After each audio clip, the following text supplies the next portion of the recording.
99 पुत्रों को वैराग्य आ गया। ऋषभ देव के 100 पुत्रों में से 99 पुत्र तुरंत वन में जाकर भगवत भजन में बैठ गए और भगवत भजन में समाधि लग गई उनकी। और ऋषभ देव भी जाकर वन में समाधि लगाकर बैठ गए।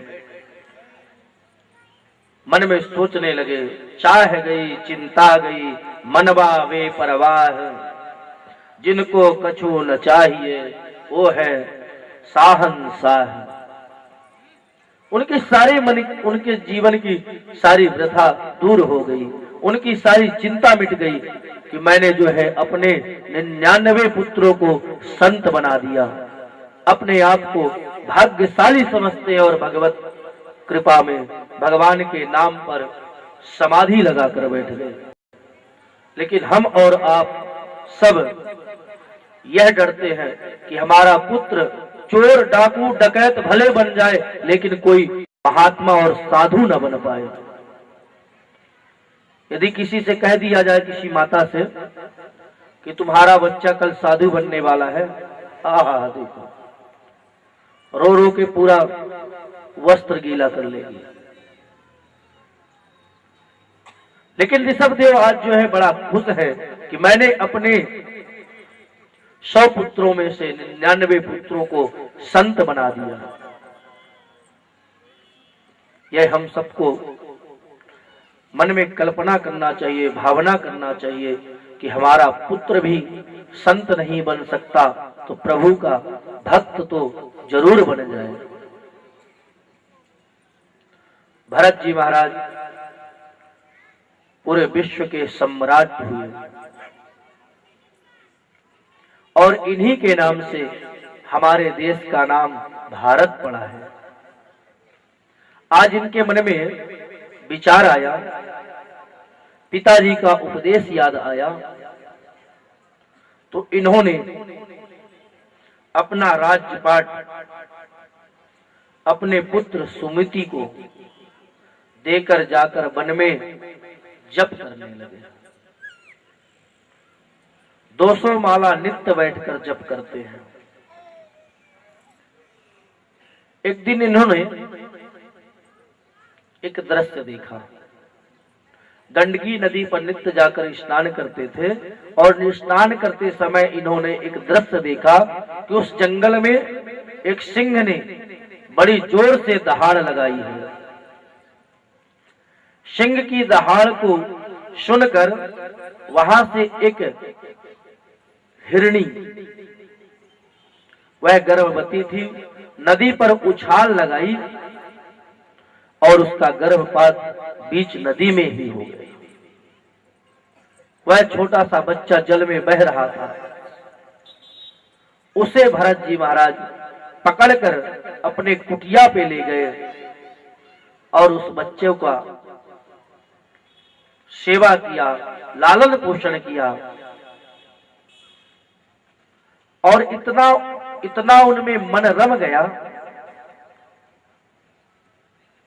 कि 24 घंटा जो 200 माला भगवान के नाम का जप करते थे वह 10 माला में आ गया। 190 माला वह बच्चा कहाँ गया होगा, क्या खाया होगा, क्या पिया होगा, क्या खाएगा, उसकी चिंता में उनका मन लग गया और भगवान के नाम से मन हट गया। हिरण में आसक्ति हो गई और एक दिन वह हिरण कुटिया को छोड़कर भाग गया। जब वह हिरण चला गया तो उसके चिंता में सोच सोच कर आज वह कहाँ होगा, कहीं उसे जंगल का शेर ना खा गया हो, क्या खाया होगा, क्या पिया होगा, यही सोचते सोचते भरत जी की मृत्यु हो गई। कृष्ण त्वदीय पद पंकज पंजरांते अद्वैव वे विशत मानस राजहंसा प्राणपयान समय कफवाद पित्तै कंठावरोधन विधौ स्मरणं कुतोस्ते कंठावरोधन विधौ स्मरणम कुतोस्ते। आचार्य सुखदेव कहते हैं, राजन, कृष्ण त्वदीय पद पंकज पंजरांते, प्रभु का नाम अंत समय में याद रखना चाहिए। प्राण पयान समय कफवाद पित्तई, जब व्यक्ति के प्राण के पयान का समय होता है, उसके गले से कफवाद पित्त अवरुद्ध होने लगते हैं, बाहर होने लगते हैं, उस समय व्यक्ति को किसी सांसारिक जीव को याद नहीं करना चाहिए। उस समय परमात्मा को याद करना चाहिए, परमात्मा को मन में बसाना चाहिए। लेकिन आजकल हम लोग किसको मन में बसाते हैं? बिल्कुल सत्य बात है, सभी रूप में आप विराजे त्रैलोकी के नाथ जी, कोई गलत बात नहीं, सभी रूप में परमात्मा का वास है, सत्य बात है। लेकिन प्रेम सबसे करो, सबको चाहो, सबकी सेवा करो, लेकिन असत्य किसी पर मत हो। आचार्य सुखदेव कहते हैं, राजन, प्रेम सब पे करो, चाहो सबको, सबकी सेवा करो, लेकिन आसक्ति किसी पर नहीं होना चाहिए।